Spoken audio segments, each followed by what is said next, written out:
अस्सलामुअलैकुम बिस्मिल्लाहिर्रहमानिर्रहीम। Welcome to my channel पढ़ो लर्न टुगेदर। उम्मीद है कि आप तमाम लोग खैरियत से होंगे। आज हम लोग chemistry chapter number 2 atomic structure के जो बुक के न्यूमेरिकल्स हैं उसको सॉल्व करेंगे, क्योंकि आपको मालूम है कि मैं अपने चैनल के अंदर आपको मैथमेटिक्स इंग्लिश के लेक्चर के साथ साथ आपको केमिस्ट्री के भी न्यूमेरिकल्स प्रोवाइड कर रहा हूँ। अभी तो फ़िलहाल बुक के न्यूमेरिकल्स सॉल्व कर रहा हूँ, फिर उसके साथ साथ जो बुक के अंदर एग्जाम्पल्स हैं और सेल्फ असेसमेंट है उन तमाम के भी सवालात मैं आपको सॉल्व करवा कर इस चैनल के अंदर अपलोड कर दूँगा। ठीक है, लेकिन फ़िलहाल अभी बुक को कंप्लीट कर रहा हूँ। चैप्टर नंबर 1 ऑलरेडी कंप्लीट है, चैप्टर नंबर 4 भी कंप्लीट है। अब मेरे पास चैप्टर नंबर 2 है जो बीच में रह गया था, इसको भी मैं क्या कर देता हूँ, सॉल्व कर दे रहा हूँ। ठीक है, तो बुक के अंदर इसके सिर्फ और सिर्फ 2 ही सवाल आते हैं। तो पहला सवाल हम लोग सॉल्व करते हैं और देखते हैं किस तरह से हो रहा है। मैथमेटिक्स की भी तमाम न्यू बुक्स के लेक्चर्स मेरे चैनल के अंदर अपलोड है, आप जाकर उसे भी चेकआउट कर सकते हो। और इंग्लिश की जो न्यू बुक आई है उसके भी लेक्चर्स अपलोड हैं। तो चलें आए इसको सॉल्व करते हैं और देखते हैं किस तरह से सॉल्व हो रहा है। तो इसमें लिखा हुआ है क्वेश्चन नंबर 1 है आपके पास। ठीक है, तो इस पर लिखा है कैलकुलेट द रेडियस। आपने क्या करना है, रेडियस निकालना है। किसका रेडियस निकालना है, आपने निकालना है हाइड्रोजन का। ठीक है, तो लिखा हुआ है calculate the radius of hydrogen of third orbit. आपने कैलकुलेट करना है हाइड्रोजन के रेडियस को जो कि थर्ड ऑर्बिट में। ठीक है, और जबकि हमें पास Bohr constant for hydrogen is 0.529 angstrom हमें दिया हुआ है इसकी वैल्यू। ठीक है, तो हमें इसकी मदद से इस सवाल को सॉल्व करना है। तो चलें आए इसको सॉल्व करते हैं और देखते हैं किस तरह से सॉल्व हो रहा है। बहुत आसान सा सवाल है। सबसे पहले मैं डेटा लिख देता हूँ। आप कहोगे कि हर सवाल में आप क्या कहते हो कि सर आप डेटा है, आप बहुत कहते हो आसान है, लेकिन हाँ ये आसान है सवाल। तो चलो आज इसको सॉल्व करने की कोशिश करते हैं। तो सबसे पहले हम लोग डेटा लिखेंगे और डेटा में लिखेंगे बोहर कांस्टेंट जो हमें दिया हुआ है वो क्या दिया हुआ है, मेरे दिया हुआ है 0.529 एस्ट्रोनॉट। तो मैं क्या लिख दूंगा, ए नॉट लिखूंगा, जो कि बराबर होता है किसके, ये आपके पास है किसी भी बहुत कांस्टेंट होता है ना उसको ए नॉट से हम लोग क्या करते हैं, शो करते हैं। ठीक है, तो उसकी वैल्यू क्या है 0.529 एस्ट्रोनॉट। ठीक है, तो ये मैंने आपको लिख करके दिखा दिया। अब क्या लिखना है, हमारे पास थर्ड ऑर्बिट है, तो थर्ड ऑर्बिट को मैं एन से डोनेट करूँगा तो एन की वैल्यू क्या आ जाएगी, 3 आ जाएगी। ठीक है, जबकि मुझे निकालना क्या है, मुझे निकालना है इसकी वैल्यू थर्ड ऑर्बिट में, इसकी वैल्यू रेडियस निकालना है। ठीक है, क्या निकालना है, रेडियस। मतलब मुझे आर की वैल्यू को क्या करना है, फाइंड आउट करना है। तो बहुत आसान, आपने क्या करना होगा, आपने सोल्यूशन लिखना होगा और सोल्यूशन लिखने के बाद फार्मूला लिखना होगा। तो फार्मूला बहुत आसान सा होता है थर्ड ऑर्बिट का, कि मेरे पास रेडियस जो होता है वो बराबर होता है किसके, ए नॉट। ठीक है, बोहर कांस्टेंट एन का स्क्वायर, जिस ऑर्बिट में उसकी वैल्यू है उसका होल स्क्वायर, और साथ साथ डिवाइडेड बाय जेड। जेड जिसे एटॉमिक नंबर्स जो आपके पास दिया हुआ होगा उसका क्या होगा, जेड एटॉमिक नंबर होगा। ठीक है, बस जस्ट ये और कुछ भी नहीं है। तो देख लेते हैं इसको सॉल्व करके। मैं आर लिखता हूँ, ए की वैल्यू क्या है मेरे पास, ए की वैल्यू मेरे पास है 0.529। तो क्या लिखूँगा, 0.529 मल्टीप्लाई किससे हो रहा है, एन से। एन की वैल्यू क्या है मेरे पास 3, और 3 का क्या हो जाएगा, स्क्वायर। और z हाइड्रोजन किसके बराबर होता है, मेरे पास 1 होता है। एटॉमिक मास तो क्या ले लूँगा, 1 लिख दूंगा। ठीक है, यहाँ पे शो कर सकते हो कि z किसके बराबर है, 1 के बराबर है। ठीक है, तो चलो आज इसको सॉल्व करने की कोशिश करते हैं कि 0.529 को मल्टीप्लाई किससे कर दो, 3 का क्या होता है मेरे पास, 9 होता है। इसको इससे मल्टीप्लाई करके देख लेते हैं कि इसकी वैल्यू मेरे पास क्या बन करके आ रही है। तो 4.761 इसकी वैल्यू आ रही है। कैलकुलेटर में अगर आप करोगे तो क्या आएगी, 4.761 एस्ट्रोनॉट। ठीक है, तो ये क्या हो जाएगा, मेरे इस सवाल का जवाब हो जाएगा और हमने इसको क्या कर लिया, सॉल्व कर लिया। ठीक है, आसान सा सवाल था, इतना कोई मुश्किल सवाल नहीं था। तो ये आराम से क्या हो गया, हमारे पास सॉल्व हो गया। चलें आ जाएँ अब इसका नेक्स्ट क्वेश्चन नंबर 2 सॉल्व करते हैं और देखते हैं कि वो किस तरह से सॉल्व हो रहा है। अब हमारे पास क्वेश्चन नंबर 2 है। इसमें क्या लिखा हुआ है, a photon of wave number is 23 exponent 5 is emitted. क्या हो रहा है, ये इमिट हो रहा है, मतलब आपके पास ये वैल्यू को इमिट कर रहा है। When the electron undergoes a transition from a higher orbit to N, और एन की पावर 2 दिया हुआ है। ठीक है, लिखा हुआ है इसके अंदर कि आपके पास एक फोटोन है जो कि इमिट हो रहा है, जिसकी वेव नंबर हमें दिया हुआ है। मतलब ये क्या इमिट हो रहा है, तो मतलब एक्साइटेड स्टेट से क्या जा रहा है, ये लोअर स्टेट की जानिब जा रहा है। और इसमें क्या लिखा हुआ है कि वो कहाँ पहुँच जा रहा है, वो पहुँच जा रहा है मतलब ऑर्बिट 2 में पहुँच जा रहा है। ठीक है, तो इसमें लिखा हुआ, उसके आगे लिखा हुआ है determine the orbit from which the electron form. आपने मालूम करना है कि ये ऑर्बिट है जो जहाँ से वो गिरा है, फॉल किया है, उसके बारे में मालूम करना है। और कहा जा रहा है कि also the spectral line appears in the transition of electron, और इसमें साथ साथ आपको स्पेक्ट्रल लाइन भी मालूम करनी है।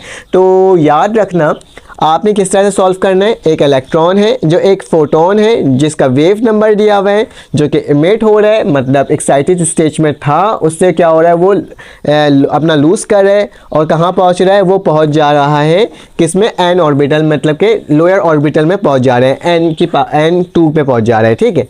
और कहा जा रहा है कि आपने क्या करना है, इसके हायर ऑर्बिट जहाँ से वो फॉल किया उसको मालूम करो, और साथ साथ लिखा हुआ है कि इसका स्पेक्ट्रल लाइन अपेयर जो होगा वो मालूम करो। तो याद रखना, जब भी हमारे पास ऑर्बिट 2 आ जाए, जहाँ पे जाके वो जाके गिर रहा है, फॉल कर रहा है, तो वो 2 है, ऑर्बिट 2 है, तो याद रखना जहाँ पे ऑर्बिट 2 आ जाता है उसमें बेलमेयर सीरीज आ जाती है, तो इसकी जो आपके पास स्पेक्ट्रल लाइन कहाँ होगी, वो बेलमेयर सीरीज में बनेगी, ठीक है।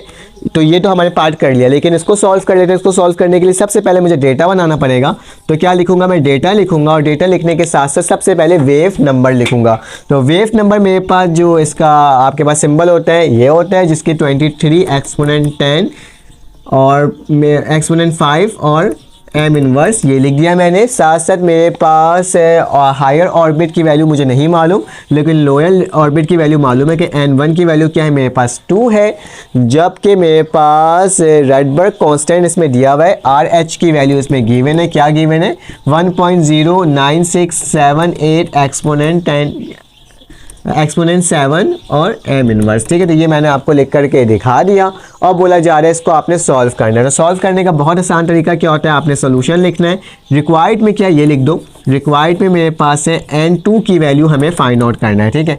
तो आपने क्या लिखना है, सोल्यूशन लिखना है। सोल्यूशन लिखने के बाद आपने फार्मूला लिखना है। फार्मूला क्या होता है, मेरे पास वेव नंबर जो होता है वो आपके पास वो इक्वल होता है आपके पास रडबर्ग आपके पास जो कांस्टेंट होता है उसके, जो कि मल्टीप्लाई होता है 1/N1 का स्क्वायर माइनस 1/N2 का स्क्वायर, ठीक है। इन दोनों का स्क्वायर जो होता है वही इसकी क्या होती है, वैल्यू होती है, ठीक है। तो चलो आज इसको सॉल्व करते हैं और देखते हैं किस तरह से सॉल्व हो रहा है। अब तो हमें फार्मूला मालूम पड़ गया है, अब हम इसको आराम से सॉल्व कर सकते हैं, ठीक है। ज़रा सॉल्व करके देख लेते हैं कि मेरे पास क्या आ रही है इसकी वैल्यू। तो क्या है मेरे पास, मुझे मालूम है वेव नंबर की वैल्यू मुझे मालूम है क्या है, 23 एक्सपोनेंट 5, ठीक है, जो कि बराबर है किसके बराबर है, RH की वैल्यू भी मुझे मालूम है क्या है, 1.09678 एक्सपोनेंट 7, ठीक है, जो कि मल्टीप्लाई हो रहा है, ठीक है, 1/N1 की वैल्यू क्या है, N1 की वैल्यू 2 है, तो मैं क्या लिख दूंगा, 2 का स्क्वायर माइनस 1/N2 का होल स्क्वायर, क्योंकि इसकी वैल्यू मुझे मालूम नहीं लेकिन उसकी वैल्यू मुझे मालूम है। फिर ये इसके साथ मल्टीप्लाई हो रहा है, नीचे आके क्या हो जाएगा, डिवाइड हो जाएगा।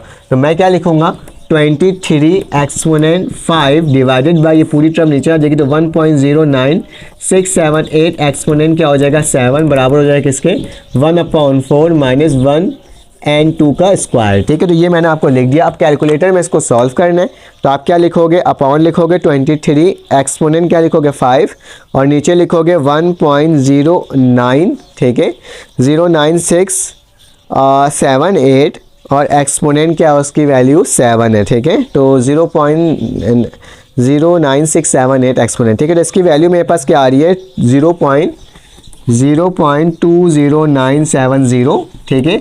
और यहाँ पे क्या है 1/4 तो वैसे ही रहेगा, ठीक है, भले से इसमें ब्रैकेट ना डालो कोई फ़र्क नहीं पड़ेगा, माइनस 1n का क्या हो जाएगा, स्क्वायर का होल स्क्वायर। आप क्या करो, इस वाली टर्म को इधर ले जाओ और इस वाली टर्म को इधर ले जाओ, ये माइनस में तो क्या हो जाएगा, ये प्लस हो जाएगा, तो n का स्क्वायर का होल स्क्वायर बराबर हो जाएगा, ये वहाँ चले जाएगा, तो क्या हो जाएगा 1/4 माइनस 0.20970। इसको सॉल्व कर लेते हैं। तो सॉल्व करने का तरीका क्या है, आपने क्या लिखना है, 1 लिखना है, अपॉन 4 लिखना है और इसको माइनस करवा देना है किससे, 0.20970 से, ठीक है। तो मेरे पास क्या हो जाएगा, मेरे पास इसकी वैल्यू आएगी 0.040, ठीक है। तो मेरे पास क्या आ रही है इसकी वैल्यू, 1n का होल स्क्वायर बराबर हो जाएगा मेरे पास 0.0403, ठीक है। याद रखना, पहले इसको चाहो तो डिवाइड कर सकते हो और फिर माइनस करवा दो। मैंने डायरेक्टली इसको कैलकुलेटर में लिख करके क्या कर दिया है, कर दिया। अब क्या करना होगा, मुझे 1/n स्क्वायर नहीं चाहिए, मुझे इसके अगेंस्ट वैल्यू चाहिए। तो क्या हो जाएगा मेरे पास, मैं क्या करूँगा, इस वाली टर्म को ऊपर ले आऊँगा और इस वाली टर्म को नीचे। तो यहाँ पे 1 है तो यहाँ पे 1 के ऊपर आ जाएगा और ये क्या आ जाएगा, नीचे आ जाएगा। तो एक काम करता हूँ, पहले मैं इसको मिटा लेता हूँ और यहाँ पे मैं क्या करता हूँ, इसकी वैल्यूज़ को निकाल लेता हूँ, ठीक है, क्योंकि जगह मेरे पास कम पड़ गई थी। ये ऊपर और ये नीचे हो जाएगा तो क्या हो जाएगा, n2 का स्क्वायर बराबर हो जाएगा 1/0.0403, ठीक है। जैसे था वैसे मैं वैल्यू को क्या कर रहा हूँ, लिखते जा रहा हूँ। अब क्या करोगे, 1 को डिवाइड कर दो किससे, 0.0403 से। तो देखो इसकी वैल्यू क्या आ रही है मेरे पास, इसकी वैल्यू आ रही है 24 करके आ रही है, ठीक है। n का स्क्वायर बराबर है किसके, 24.8138 करके सो ऑन, इसके आगे वैल्यू जा रही है। लेकिन मुझे ये वैल्यू नहीं चाहिए, स्क्वायर वाली नहीं चाहिए, मुझे क्या चाहिए, स्क्वायर के बगैर वाली वैल्यू चाहिए, ठीक है। तो हम क्या करेंगे, हम इसे टेकिंग रूट कर देंगे ताकि हम स्क्वायर की वैल्यू को काट दें। तो क्या लिखूंगा, taking root on both side. तो चलो आ जाओ, इसमें टेकिंग रूट ले लेते हैं, n का स्क्वायर के ऊपर रूट और 24.8138 के ऊपर क्या आ जाएगा, रूट। तो स्क्वायर से रूट कैंसिल आउट, तो मेरे पास n2 आ गई और इसकी वैल्यू देख लेते हैं कि मैंने क्या लिखना है, रूट लिखना है और आंसर लिख देना। तो मेरे पास आ रही है 4.981। तो देखो ये जो वैल्यू आई है बुक के अंदर यहाँ पे 5 लिखा हुआ है, ठीक है। तो इसकी अप्रोक्सीमेट वैल्यू जो होगी वो क्या होगी, 5 होगी, क्योंकि 4.98 बहुत करीब है किसके, आपके पास 5 के। तो मैं क्या लिख दूंगा कि n की अप्रोक्सीमेट वैल्यू क्या है, मेरे पास 5 है, ठीक है। तो ये 5 आ जाएगा मेरे पास ऑर्बिट, और हमने इसको क्या कर लिया, सॉल्व कर लिया। तो ये दोनों क्वेश्चंस हमने सॉल्व कर लिए। अगर आपको ये वीडियो अच्छी लगी तो आप लाइक कर दीजिएगा, सब्सक्राइब कर दीजिएगा, बेल के आइकन क्लिक कर दीजिएगा। फिर आपसे मुलाकात होगी एक न्यू वीडियो में। अल्लाह हाफिज़।